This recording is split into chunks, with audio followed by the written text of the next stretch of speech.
क्या होगा अगर मैं तुमसे कहूं कि दुनिया के ज्यादातर लोग इन्वेस्टिंग में इसलिए असफल नहीं होते क्योंकि उन्हें पैसे की समझ नहीं होती, बल्कि इसलिए क्योंकि वे सही समय का इंतजार करते रहते हैं।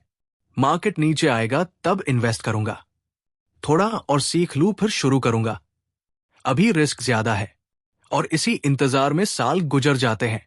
लेकिन अगर वेल्थ बनाने का सीक्रेट परफेक्ट टाइमिंग में नहीं, बल्कि लगातार इन्वेस्टिंग में छुपा हो तो निक मैगली की किताब जस्ट कीप बाइंग इसी सवाल का जवाब देती है। और इस किताब का सबसे बड़ा संदेश है, वेल्थ बनाने के लिए जीनियस बनने की जरूरत नहीं है, तुम्हें बस लगातार आगे बढ़ते रहना है। किताब की शुरुआत एक शॉकिंग फैक्ट से होती है। ज्यादातर लोग सेविंग पर इतना फोकस करते हैं कि इनकम बढ़ाने की ताकत को भूल जाते हैं। निक कहते हैं, करियर की शुरुआत में सिर्फ पैसे बचाने की कोशिश मत करो, अपनी इनकम बढ़ाने पर भी ध्यान दो, क्योंकि 10% ज्यादा इनकम लंबे समय में कई छोटी सेविंग से ज्यादा पावरफुल हो सकती है।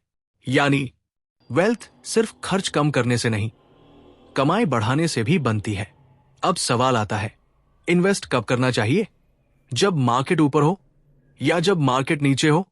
निक का जवाब बहुत सीधा है, जस्ट कीप बाइंग। क्योंकि कोई भी इंसान लगातार मार्केट का सही समय नहीं पकड़ सकता। जो लोग परफेक्ट एंट्री ढूंढते रहते हैं वे अक्सर इन्वेस्टमेंट शुरू ही नहीं कर पाते।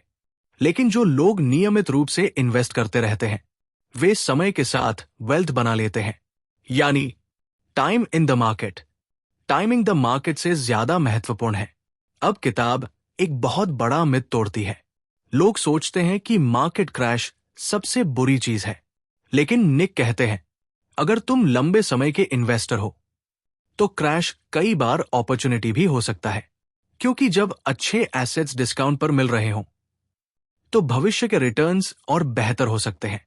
यानी स्मार्ट इन्वेस्टर्स पैनिक नहीं करते, वे पेशेंस रखते हैं। वैसे अभी तक अगर ये समरी तुम्हें वैल्यूबल लग रही है तो वीडियो को लाइक जरूर कर देना, क्योंकि शायद यही छोटी एक्शन तुम्हें फाइनेंशियल फ्रीडम की दिशा में एक कदम आगे ले जाए। अब किताब स्पेंडिंग के बारे में एक दिलचस्प बात बताती है। हम अक्सर सोचते हैं ज्यादा पैसा मतलब ज्यादा खुशी, लेकिन रिसर्च कुछ और कहती है।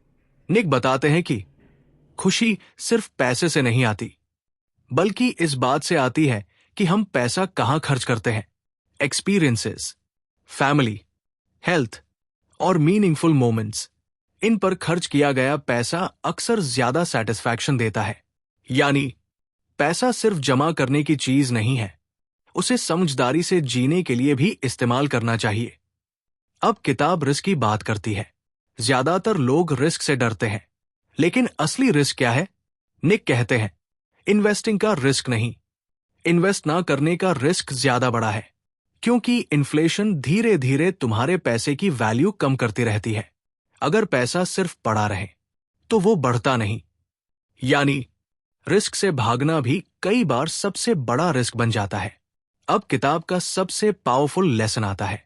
फाइनेंशियल सक्सेस कोई एक बड़ा फैसला नहीं है, ये हजारों छोटे फैसलों का परिणाम है। हर महीने थोड़ा इन्वेस्ट करना, हर साल खुद को बेहतर बनाना, इनकम बढ़ाना और पैनिक से बचना, यही छोटे कदम समय के साथ बड़ी वेल्थ बनाते हैं।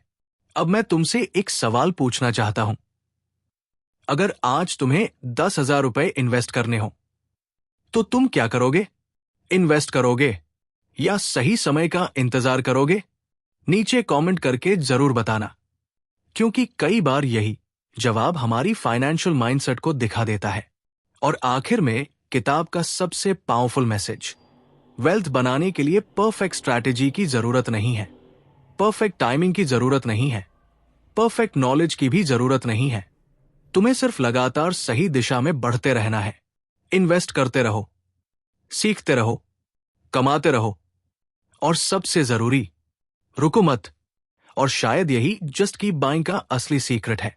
फाइनेंशियल फ्रीडम उन लोगों को मिलती है जो इंतजार नहीं करते, बल्कि लगातार आगे बढ़ते रहते हैं। अगर ऐसी ही पावरफुल बुक समरीज देखना चाहते हो तो अभी चैनल को सब्सक्राइब कर लो, क्योंकि हो सकता है अगली वीडियो तुम्हारे पैसे और भविष्य दोनों को देखने का नजरिया बदल दे।